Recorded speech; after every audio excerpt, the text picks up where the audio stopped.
દેવી કવચ. દેવી કવચ સાંભળનારા લોકોનું હંમેશા કલ્યાણ થાય છે.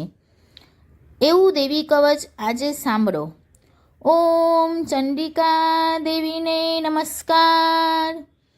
માર્કંડેયજીએ કહ્યું, હે પિતામહ, જે આ સંસારમાં પરમ ગોપનીય અને મનુષ્યનું બધી રીતે રક્ષણ કરનારું છે અને જેને તમે અત્યાર સુધી બીજા કોઈ સામે પ્રગટ ન કર્યું હોય એવું કોઈ સાધન મને કહી બતાવો. બ્રહ્માજી બોલ્યા, હે બ્રાહ્મણ, એવું સાધન તો એકમાત્ર દેવીનું કવચ જ છે, જે ગોપનીય કરતાં પણ પરમ ગોપનીય, પવિત્ર તથા બધા પ્રાણીઓ ઉપર ઉપકાર કરનારું છે. હે મહામુનિ, તે સાંભળો. દેવીની 9 મૂર્તિઓ છે. તેમને 9 દુર્ગા કહે છે. તેમના અલગ અલગ નામો બતાવવામાં આવે છે. પહેલું નામ શૈલપુત્રી છે, બીજું નામ બ્રહ્મચારિણી છે, ત્રીજું ચંદ્રઘંટાના નામે પ્રસિદ્ધ છે, ચોથી મૂર્તિને કુષ્માંડા કહે છે, પાંચમી દુર્ગાનું નામ સ્કંદમાતા છે, છઠ્ઠી દુર્ગાનું નામ કાત્યાયની છે, સાતમું સ્વરૂપ કાલરાત્રિ, આઠમું સ્વરૂપ મહાગૌરી અને નવમી દુર્ગા એટલે સિદ્ધિદાત્રી. આ બધા નામ વેદ ભગવાન દ્વારા કહેવાયા છે. જ્યારે કોઈ મનુષ્ય અગ્નિથી સળગી રહ્યો હોય, યુદ્ધભૂમિમાં શત્રુઓથી ઘેરાઈ ગયો હોય, સંકટમાં ફસાઈ ગયો હોય, તેનું કોઈ ભયથી ડરી ગયો હોય અને દુર્ગાનું શરણ લીધું હોય, તેનું ક્યારેય કોઈ અમંગળ થતું નથી. યુદ્ધના સમયે મુશ્કેલી હોવા છતાં પણ તેને કોઈ વિપત્તિ ઉદ્ભવતી નથી. તેને શોક, દુઃખ અને ભય પ્રાપ્ત થતા નથી. જેમને દેવીનું ભક્તિપૂર્વક સ્મરણ કર્યું છે તેમનો અભ્યુદય નક્કી છે. હે દેવી, જેઓ તમારું ચિંતન કરે છે તેમનું તમે ચોક્કસ કલ્યાણ કરો છો, રક્ષણ કરો છો. ચામુંડા દેવી પ્રેત ઉપર આરૂઢ થયેલા હોય છે અને વારાહી પાડા પર સવારી કરે છે. ઐન્દ્રીનું વાહન ઐરાવત હાથી છે, વૈષ્ણવી ગરુડ પર આવે છે અને માહેશ્વરી આખલા ઉપર આરૂઢ થયેલા છે. કૌમારીનું વાહન મોર છે. વિષ્ણુપ્રિય લક્ષ્મી કમર પર વિરાજમાન છે અને તેમના હાથમાં લાલ કમર છે. આખલા ઉપર આરૂઢ થયેલ દેવી ઈશ્વરી એ શ્વેત વસ્ત્ર ધારણ કરી રાખ્યા છે. બ્રાહ્મી હંસ પર બેઠેલા છે અને બધા જ આભૂષણો ધારણ કર્યા છે. આ બધી દેવીઓ માતાઓ યોગ શક્તિઓથી સંપન્ન છે, જેઓ અનેકવિધ આભૂષણો પહેરવાથી શોભે છે. તેમને અનેક રત્નો ધારણ કર્યા છે, ક્રોધથી ભરેલી છે અને ભક્તોનું રક્ષણ કરવા હાથમાં બેઠેલી છે. આ દેવીઓના હાથમાં શંખ, ચક્ર, ગદા, શક્તિ, હળ, મુસળ, ખેટક, તોમર, કુહારી, દોરડું, કુંત, ત્રિશૂળ અને ઉત્તમ શાંગ ધનુષ્ય ધારણ કરેલા છે. દૈત્યોના શરીરનો નાશ કરવો અને ભક્તોને અભયદાન આપવું, દેવતાઓનું હિત કરવું એ તેમના શસ્ત્ર ધારણનો ઉદ્દેશ્ય છે. મહારૌદ્ર રૂપ, અત્યંત ઘોર પરાક્રમી મહાબલી અને મહા ઉત્સાહયુક્ત હે દેવી, તમે મહાન ભયનો નાશ કરનારા છો. તમને નમસ્કાર છે. તમારી સામે જોવું પણ મુશ્કેલ છે. શત્રુઓનો ભય વધારનારા એ હે જગદંબિકા, મારું રક્ષણ કરો. પૂર્વ દિશામાં ઐન્દ્રી શક્તિ મારું રક્ષણ કરે, અગ્નિખૂણામાં અગ્નિશક્તિ, દક્ષિણ દિશામાં વારાહી તથા નૈઋત્ય ખૂણામાં ખડગધારીની મારું રક્ષણ કરે, પશ્ચિમ દિશામાં વારુણી અને વાયવ્ય ખૂણામાં હરણ પર સવારી કરનારા દેવી મારું રક્ષણ કરો, ઉત્તર દિશામાં કુમારી અને ઈશાન ખૂણામાં શૂલધારી મારું રક્ષણ કરો. હે બ્રહ્માણી, તમે ઉપરની બાજુએ મારું રક્ષણ કરો. હે વૈષ્ણવી, તમે નીચેની બાજુએ મારું રક્ષણ કરો. આ જ પ્રમાણે શબ્દ જેવું વાહન છે તે ચામુંડા દેવી 10 દિશાઓમાં મારું રક્ષણ કરો. જ્યાં આગળની બાજુએ અને વિજયા પાછળની બાજુએ રક્ષણ કરે. ડાબા ભાગે અજિતા દેવી, જમણા ભાગે અપરાજિતા મારું રક્ષણ કરે. ઉદ્યોતિની શિખાનું રક્ષણ કરે અને ઉમા મારા મસ્તક પર વિરાજિત થઈને મારું રક્ષણ કરે. માલાધારી દેવી મારા કપાળનું અને યશસ્વીની મારી ભમરોનું રક્ષણ કરે.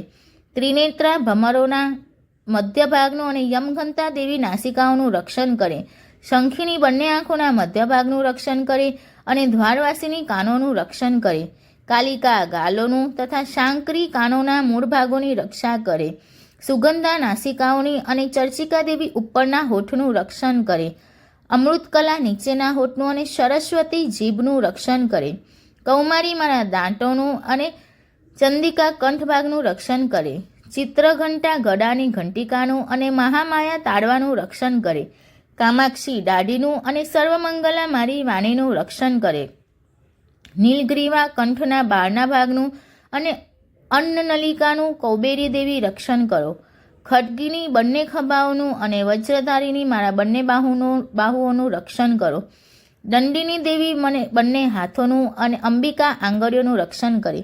શૂલેશ્વરી નખોનું રક્ષણ કરે અને ફૂલેશ્વરી કુખ પેટનું રક્ષણ કરો. મહાદેવી બંને સ્તનોનું અને શોક વિનાશીની મનનું રક્ષણ કરે.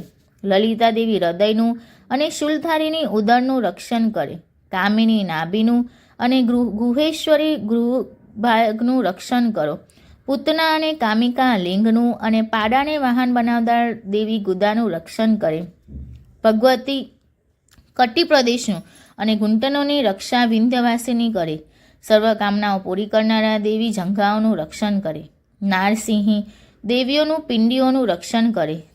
તેજસ્વી બંને પગોના પૃષ્ઠભાગનું રક્ષણ કરે. શ્રીદેવી પગોની આંગળીઓનું અને તલવાસીની દેવી પગના તળિયાનું રક્ષણ કરે.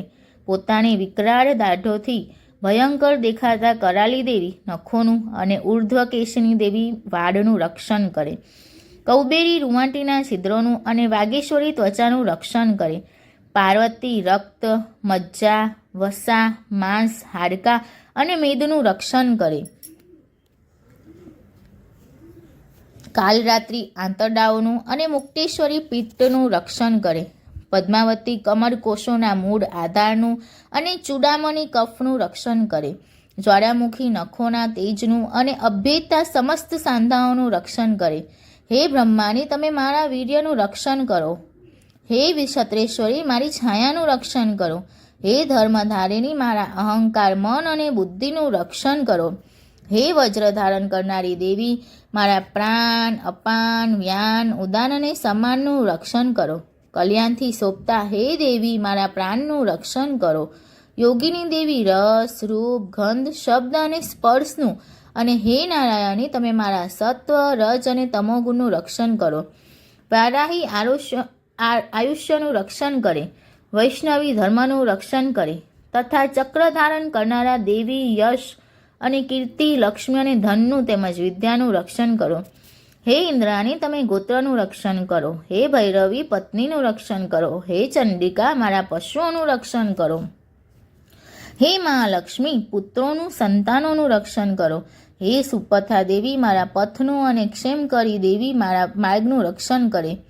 હે મહાલક્ષ્મી રાજદ્વારી કાર્યોમાં મારું રક્ષણ કરો તથા સર્વ બાજુએ રહેલા વિજયા ચારે બાજુ રહીને રક્ષણ કરો. હે દેવી જે સ્થાન કવચમાં કહેવાયું નથી અને તેથી રક્ષણ વિનાનું છે તે બધા સ્થાનો તમારા વડે સુરક્ષિત થાય, કારણ કે તમે વિજયશાલિની અને પાપનાશિની છો.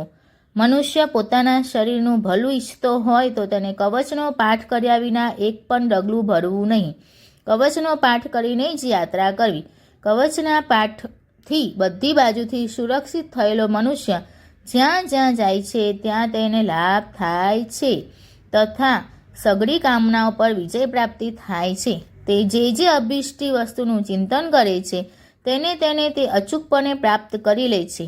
તે મનુષ્ય આ પૃથ્વી ઉપર અતુલ ઐશ્વર્ય પામે છે. કવચથી રક્ષાયેલો મનુષ્ય નિર્ભય થઈ જાય છે. યુદ્ધમાં તેમનો પરાજય થતો નથી તથા તે ત્રણેય લોકમાં પૂજનીય બને છે. આ દેવી કવચ દેવતાઓને પણ દુર્લભ છે.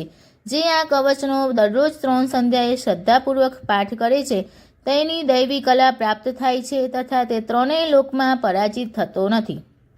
એટલું જ નહીં, તે અપમૃત્યુથી રહિત થઈને 100 કરતાં પણ વધુ વર્ષ જીવે છે. તેની શીતળા, કોઢ વગેરે રોગ થતા નથી અને થયા હોય તો તે નષ્ટ થઈ જાય છે. ભાંગ, અફીણ, ધતુરો વગેરેનું ઝેર કે સાપ વગેરેના કરડવાથી ચડતું ઝેર, અહીં સર્પનું ઝેર અને તેલના મિશ્રણથી બનેલું કૃત્રિમ ઝેર, આ બધા પ્રકારના ઝેર ઉતરી જાય છે અને તેની અસર થતી નથી. આ પૃથ્વી ઉપર મારણ, મોહન, વશીકરણ જેવા જેટલા પ્રયોગો છે તથા આ પ્રકારના જેટલા મંત્રો યંત્રો છે એ બધા આ કવચને હૃદયમાં ધારણ કરી લેવાથી તે મનુષ્યના દેખતા જ નષ્ટ થઈ જાય છે.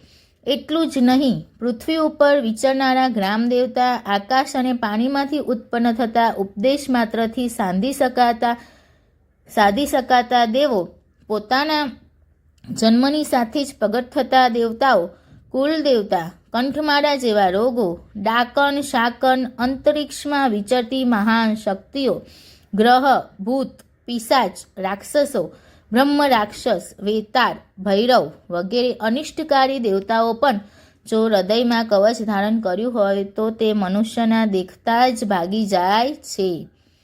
કવચ ધારણ કરનારા મનુષ્યની રાજા તરફથી સન્માન અને વૃદ્ધિ થાય છે. આ કવચ મનુષ્યના તેજની વૃદ્ધિ કરનારું અને ઉત્તમ છે. આ કવચનો પાઠ કરનારો મનુષ્ય પોતાની કીર્તિથી શોભા પામીને પૃથ્વી ઉપર પોતાના સુયશ સાથે વૃદ્ધિ પામે છે. જે પહેલાં કવચ કરીને સપ્તશતી ચંડી પાઠ કરે છે તેની જ્યાં સુધી વન પર્વત હોય ત્યાં સુધી તે આનંદથી યુક્ત આ પૃથ્વી પર રહે છે. તેના પુત્રો પૌત્રો સંતાન પરંપરા બનેલી રહે છે. પછી દેહાંત થતાં તે મનુષ્ય મહામાયાની કૃપાથી નિત્ય પરમપદને પામે છે. જે દેવતાઓને પણ દુર્લભ છે તે સુંદર દિવ્ય રૂપ ધારણ કરે છે અને કલ્યાણ શિવની સાથે આનંદનો ભાગી બને છે. સપ્તપદી અંગદ દેવી કવચ. જય